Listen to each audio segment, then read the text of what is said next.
खिलाड़ी जिसने भारतीय टीम को अंतिम गेंद तक लड़ना सिखाया था, जिसने हमेशा अपने दिल की सुनी, लोग जिसे समझते थे घमंडी, जिसने ऑस्ट्रेलिया और इंग्लैंड जैसी टीमों की निकाली थी हेकड़ी। फुटबॉल जिसका पसंदीदा खेल था, बाद में बना ऐसा बल्लेबाज जो कहलाया ऑफ साइड का देवता। भारतीय टीम ने वैसे तो विश्व क्रिकेट को कई असाधारण खिलाड़ी दिए, जिन्होंने अपने खेल से पूरी दुनिया को मंत्रमुग्ध किया। सुनील गावस्कर, सचिन तेंदुलकर, अनिल कुंबले, ये वो नाम हैं जो विश्व क्रिकेट के क्षितिज पर हमेशा चमकता रहेगा। अगर कप्तानों की बात हो तो कपिल देव और महेंद्र सिंह धोनी हैं, जिन्होंने भारत को विश्व चैंपियन बनाया। लेकिन एक ऐसा भी कप्तान हुआ जिसने भारतीय क्रिकेट को हमेशा के लिए बदल दिया। इनकी कप्तानी में भले ही भारतीय टीम विश्व कप नहीं जीत सकी, लेकिन इन्होंने भारतीय टीम को लड़ना सिखाया। इस कप्तान ने भारतीय खिलाड़ियों में नया जोश भरा और बताया कि जब तक आखिरी गेंद फेंकी नहीं जाती, तब तक खेल का फैसला नहीं हो सकता। आप देख रहे हैं चक दे क्रिकेट की खास पेशकश चक दे क्लिक्स, और आज के सेगमेंट में बात भारत के महान बल्लेबाज और कप्तान सौरभ गांगुली की। दादा, महाराजा, Bengal tiger, the warrior prince और ऑफ साइड के भगवान, ये सब गांगुली के उपनाम हैं। आज हम आपको भारत के दिग्गज सौरभ गांगुली के जीवन और क्रिकेट से जुड़ी कुछ अनकही बात बताएंगे। 8 जुलाई 1972 को कोलकाता के बेहाला में चंडीदास गांगुली और निरूपा गांगुली के घर एक बच्चे का जन्म हुआ, जिसका नाम सौरभ रखा गया। चंडीदास शहर के सबसे अमीर व्यक्तियों में से एक थे, जिनका खुद का फला फूला प्रिंट बिजनेस का कारोबार था। उस वक्त कोलकाता में क्रिकेट का उतना चलन नहीं था, इसीलिए गांगुली ने शुरुआत के दिनों में फुटबॉल खेलना शुरू किया। गांगुली की मां उनके खेल के खिलाफ थी। वो नहीं चाहती थी कि उनका बेटा किसी भी स्पोर्ट को अपना करियर बनाए। उस वक्त सौरभ गांगुली के बड़े भाई स्नेहाशीष गांगुली ने खुद को एक क्रिकेटर के रूप में स्थापित कर लिया था। बड़े भाई ने गांगुली के क्रिकेटर बनने के सपने का समर्थन किया और अपने पिता को गर्मी की छुट्टियों के दौरान गांगुली को क्रिकेट कोचिंग कैंप में दाखिला दिलाने के लिए राजी कर लिया। और क्रिकेट एकेडमी में गांगुली के बैटिंग प्रतिभा की पहचान हुई। गांगुली ने अपने बड़े भाई के साथ क्रिकेट सीखना जारी रखा और दाएं हाथ के गांगुली बाएं हाथ के बल्लेबाज बन गए। इसके पीछे भी एक मज़ेदार थ्योरी है। दरअसल गांगुली के बड़े भाई देवाशीष एक लेफ्टी थे और इसीलिए उनके स्पोर्टिंग इक्विपमेंट को यूज करने के लिए गांगुली भी एक बाएं हाथ के बल्लेबाज बन गए। अंडर 15 में खेलते हुए गांगुली ने ओडिशा के खिलाफ शतक ठोक दिया और इसके बाद उनको Saint Xavier School cricket team का कप्तान बनाया गया। साल 1989 में बंगाल की टीम में उनका चयन हो गया, लेकिन संयोग देखिए उसी साल उनके भाई को ड्रॉप कर दिया गया। लेकिन बाएं हाथ के बल्लेबाज सौरभ गांगुली रणजी ट्रॉफी सीजन 1990-91 में शानदार प्रदर्शन के बाद लाइमलाइट में आ गए। इसके बाद साल 1992 में सौरभ गांगुली ने अपना इंटरनेशनल डेब्यू किया। वेस्टइंडीज के खिलाफ ब्रिस्बेन में अपने पहले वनडे मैच में सौरभ गांगुली नंबर 6 पर बल्लेबाजी करने आए और सिर्फ 3 रन बनाकर आउट हो गए। इसके बाद उनको तुरंत ड्रॉप कर दिया गया, लेकिन सिर्फ खराब प्रदर्शन ही इसका कारण नहीं था, बल्कि गांगुली का व्यवहार। गांगुली को अहंकारी माना जाता था और खेल के प्रति उनके रवैये पर खुले तौर पर सवाल उठाया गया था। यह भी अफवाह थी कि सौरभ गांगुली ने अपने साथियों के लिए पानी आदि ले जाने से इनकार कर दिया, यह टिप्पणी करते हुए कि ऐसा करना उनका काम नहीं है। नतीजतन उन्हें टीम से हटा दिया गया। हालांकि बाद में गांगुली ने इन सब बातों से इनकार कर दिया था। इंटरनेशनल टीम से ड्रॉप होने के बाद गांगुली ने डोमेस्टिक क्रिकेट में वापसी की और वहां कड़ी मेहनत की। 93, 94 और 95 के रणजी सीजन में गांगुली ने खूब सारे रन बनाए। 1995-96 दलीप ट्रॉफी में गांगुली के 171 रनों की पारी के बाद उनको इंटरनेशनल टीम से वापस बुलावा आया।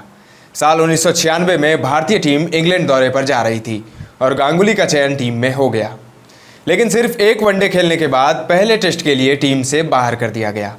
बाद में तत्कालीन कप्तान मोहम्मद अजहरुद्दीन द्वारा दुर्व्यवहार के कारण नवजोत सिंह सिद्धू ने इंग्लैंड का दौरा छोड़ दिया था, इसीलिए सौरभ गांगुली को टेस्ट डेब्यू करने का मौका मिल गया। सीरीज के दूसरे टेस्ट मैच में, जो कि ऐतिहासिक लॉर्ड्स के मैदान में खेला गया था, सौरभ गांगुली ने अपना टेस्ट डेब्यू किया।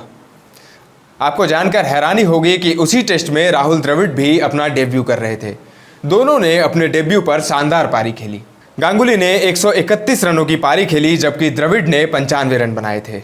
इसके बाद ट्रेंट ब्रिज में खेले गए दूसरे टेस्ट में भी गांगुली ने 136 रन ठोक दिए और लगातार 2 इनिंग्स में शतक जड़ने वाले वो विश्व के तीसरे बल्लेबाज बन गए। गांगुली की बेदाग टाइमिंग को देखते हुए उनको ऑफ साइड का देवता कहा जाने लगा। सचिन तेंदुलकर के साथ उनकी 255 रनों की साझेदारी तब भारत से बाहर किसी विकेट के लिए सर्वश्रेष्ठ साझेदारी बनी। साल 2000 आया और गांगुली को भारतीय टीम का कप्तान नियुक्त किया गया। उस वक्त भारतीय क्रिकेट और टीम मैच फिक्सिंग के काले साए से निकलने की कोशिश कर रही थी। टीम के कप्तान अजहरुद्दीन समेत कुछ अन्य खिलाड़ी पर मैच फिक्सिंग के आरोप लगने से भारतीय क्रिकेट को भयंकर क्षति पहुंची थी। ऐसे में नए कप्तान गांगुली के लिए चुनौती बहुत बड़ी थी। दरअसल उस वक्त भारतीय टीम के कप्तान सचिन तेंदुलकर थे और गांगुली उप कप्तान, लेकिन खराब स्वास्थ्य के चलते सचिन ने कप्तानी छोड़ने का फैसला किया और गांगुली तब कप्तान बने। गांगुली ने बतौर कप्तान गजब शुरुआत की और अपने कप्तानी में दक्षिण अफ्रीका को वनडे सीरीज हराया और भारतीय टीम को साल 2000 में आईसीसी नॉकआउट ट्रॉफी के फाइनल में पहुंचाया, जहां न्यूजीलैंड से मैन इन ब्लू को हार का सामना करना पड़ा था। उस वक्त ऑस्ट्रेलियाई टीम चैंपियन थी और उनको हराना किसी सपने से कम नहीं था। लेकिन गांगुली की कप्तानी में भारतीय टीम ने साल 2001 में ऑस्ट्रेलिया के 16 टेस्ट जीत का स्ट्रीक के रिकॉर्ड को तोड़ा था। और फिर नेटवेस्ट सीरीज को कोई भूल सकता है क्या, जब गांगुली ने लॉर्ड्स की बालकनी में अपने जर्सी को लहराया था। यह गांगुली का बदला था। दरअसल इससे पहले इंग्लैंड के एंड्रयू फ्लिंटॉफ ने मुंबई के वानखेड़े स्टेडियम में जीत के बाद अपनी टी शर्ट उतार दी थी और ग्राउंड पर जश्न मनाया था। इसके बाद गांगुली की कप्तानी में भारतीय टीम वर्ल्ड कप 2023 के फाइनल तक पहुंची, लेकिन ऑस्ट्रेलिया से हार का सामना करना पड़ा था। 1983 के बाद यह पहला मौका था जब टीम इंडिया विश्व कप का फाइनल खेल रही थी। गांगुली ने पूरे टूर्नामेंट में 58.12 की औसत से 465 रन बनाए थे। साल 2004 आते आते बतौर कप्तान गांगुली ने सफलता के नए मुकाम हासिल किए और मीडिया ने उनको भारत के सफलतम कप्तान का तगमा दिया। लेकिन उनकी कप्तानी के दौरान उनका व्यक्तिगत प्रदर्शन, विशेष रूप से विश्व कप 2003 में ऑस्ट्रेलिया के दौरे और 2004 में पाकिस्तान श्रृंखला के बाद बिगड़ गया। 1969 के बाद पहली बार ऑस्ट्रेलिया ने भारत में टेस्ट सीरीज जीती थी। 2004 और 2005 में खराब फॉर्म के कारण सौरभ गांगुली को अक्टूबर 2005 में टीम से बाहर कर दिया गया था। कैप्टनसी को उनके पूर्व डिप्टी राहुल द्रविड़ को दिया गया था। दरअसल सितंबर 2005 में ऑस्ट्रेलिया के पूर्व खिलाड़ी ग्रेग चैपल टीम इंडिया के हेड कोच बने थे, जिसके बाद सौरभ गांगुली के साथ ग्रेग चैपल का विवाद कई सुर्खियों में रहा। ग्रेग चैपल ने भारतीय क्रिकेट कंट्रोल बोर्ड को ईमेल किया था कि गांगुली भारत का नेतृत्व करने के लिए शारीरिक और मानसिक रूप से अयोग्य थे और उनका फूट डालो और राज करो व्यवहार भारतीय टीम को नुकसान पहुंचा रहा था। नतीजतन बोर्ड ने हस्तक्षेप करने की कोशिश की और दोनों को एक टीम के रूप में काम करने के लिए एक साथ लाने का प्रयास किया। लेकिन खराब प्रदर्शन और कोच के साथ विवादों के कारण सौरभ गांगुली को कप्तानी से हटा दिया गया और टीम से भी बाहर कर दिया गया। इसीलिए टीम का नेतृत्व करने के लिए राहुल द्रविड़ को कप्तान चुना गया। इसके बाद गांगुली ने एक बार फिर डोमेस्टिक क्रिकेट का रुख किया और वहां शानदार प्रदर्शन जारी रखा। 10 महीनों के बाद दक्षिण अफ्रीका जाने वाली भारतीय टीम में गांगुली की वापसी हो गई। गांगुली ने दक्षिण अफ्रीका के खिलाफ पहले टेस्ट में 51 रन बनाए। भारत ने वह टेस्ट जीता और गांगुली का प्रदर्शन सराहनीय था। फिर उनको वनडे टीम में चुना गया और गांगुली ने प्रभावी प्रदर्शन के दम पर 2007 वर्ल्ड कप टीम में जगह बना ली। यह वर्ल्ड कप भारत के लिए किसी बुरे सपने से कम नहीं रहा था, जहां टीम बांग्लादेश से हारकर टूर्नामेंट से बाहर हो गई थी। बाद के चरणों में उन्होंने सभी प्रारूपों में अच्छा प्रदर्शन किया और 2007 में पाकिस्तान के खिलाफ पहले टेस्ट में दोहरा शतक बनाया।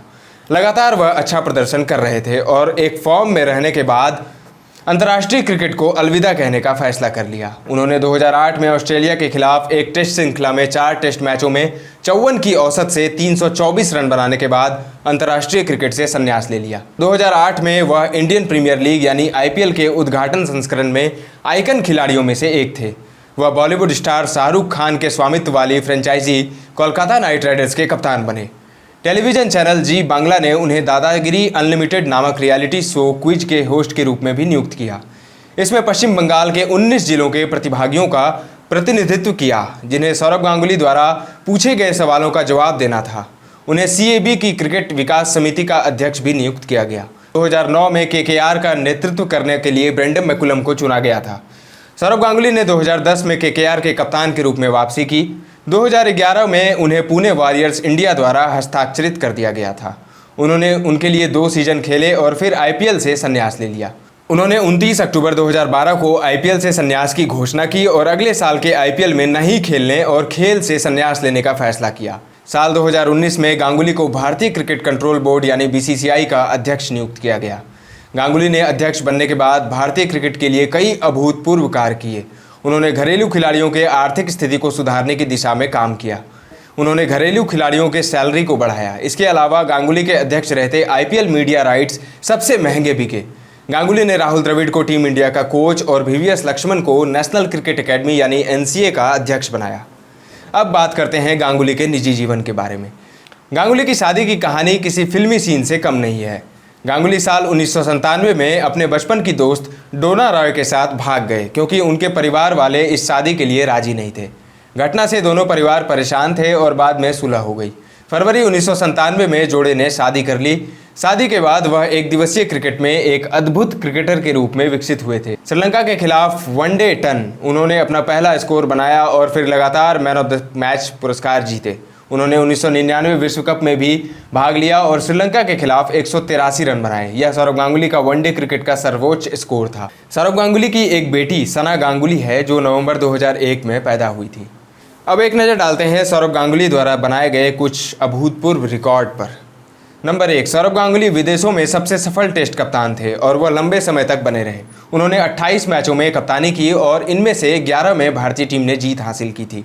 अब इस रिकॉर्ड को विराट कोहली ने अगस्त 2019 में तोड़ा है। नंबर 2, वनडे अंतर्राष्ट्रीय मैचों में वह लगातार 4 बार मैन ऑफ द मैच पुरस्कार जीतने वाले एकमात्र क्रिकेटर हैं। नंबर 3, वनडे में वह सबसे तेज 9000 रन बनाने वाले बल्लेबाज थे। हालांकि उनका रिकॉर्ड 2017 में दक्षिण अफ्रीका के एबी डिविलियर्स ने तोड़ा था। नंबर 4, वह एक दिवसीय क्रिकेट में 10,000 रन, 100 विकेट और 100 कैच लेने की अनूठी उपलब्धि हासिल करने वाले 5 क्रिकेटरों में से एक हैं। नंबर 5, दुनिया के 9 क्रिकेटरों में से एक गांगुली ने एक ही मैच में शतक लगाया और 4 विकेट लिए हैं। इसके अलावा वह दुनिया के उन 12 क्रिकेटरों में से भी शामिल हैं जिन्होंने एक ही मैच में 68 और 5 विकेट लिए हैं। नंबर 7, आईसीसी चैंपियंस ट्रॉफी के इतिहास में वह 3 शतक लगाने वाले पहले खिलाड़ी हैं। नंबर 8, आईसीसी चैंपियंस ट्रॉफी के फाइनल में किसी भी बल्लेबाज द्वारा सर्वाधिक व्यक्तिगत स्कोर 117 रन का रिकॉर्ड सौरव गांगुली के नाम है। नंबर 9, वह दुनिया के उन 14 क्रिकेटरों में से एक है जिन्होंने 100 या उससे अधिक टेस्ट और 300 या अधिक वनडे खेले हैं। खेल के क्षेत्र में उनके उत्कृष्ट योगदान के लिए उन्हें कई पुरस्कारों से सम्मानित किया जा चुका है। गांगुली को sports star person of the year, Arjuna award, C8 Indian captain of the year, Padma Shri 2004, Rammohan Roy award है। उन्होंने 31 one day man of the match पुरस्कार अर्जित किए। उन्होंने टेस्ट क्रिकेट में 6 मैन ऑफ द मैच पुरस्कार हासिल किए हैं। 20 मई 2013 को पश्चिम बंगाल सरकार ने सौरव गांगुली को बंगा विभूषण पुरस्कार से सम्मानित किया था। गांगुली का नाता कई विवादों से भी रहा। अभिमानी होने के लिए उनकी अक्सर आलोचना की जाती थी और देसी क्रिकेट में उनके कार्यकाल के दौरान उन्हें राजसी व्यवहार के साथ टैग किया गया था। 2001 में भारत ऑस्ट्रेलिया श्रृंखला में वो हर मैच में टॉस के लिए देरी से आए थे। एक अंपायर के फैसले पर असहमति जताने के लिए सौरव गांगुली पर 3 मैचों का प्रतिबंध लगाया गया था। वह 2005 में भारतीय क्रिकेट टीम के तत्कालीन कोच ग्रेग चैपल के साथ एक विवाद में शामिल थे और बाद में उन्हें कप्तान के रूप में बर्खास्त कर दिया गया था। तो ये थी भारत के महान खिलाड़ी सौरव गांगुली की कहानी। आप गांगुली की कप्तानी को 10 में से कितने अंक देंगे, कमेंट में बताएं। क्रिकेट से जुड़ी ऐसे ही इंटरेस्टिंग वीडियोज़ के लिए फॉलो करिए चक दे क्रिकेट। धन्यवाद।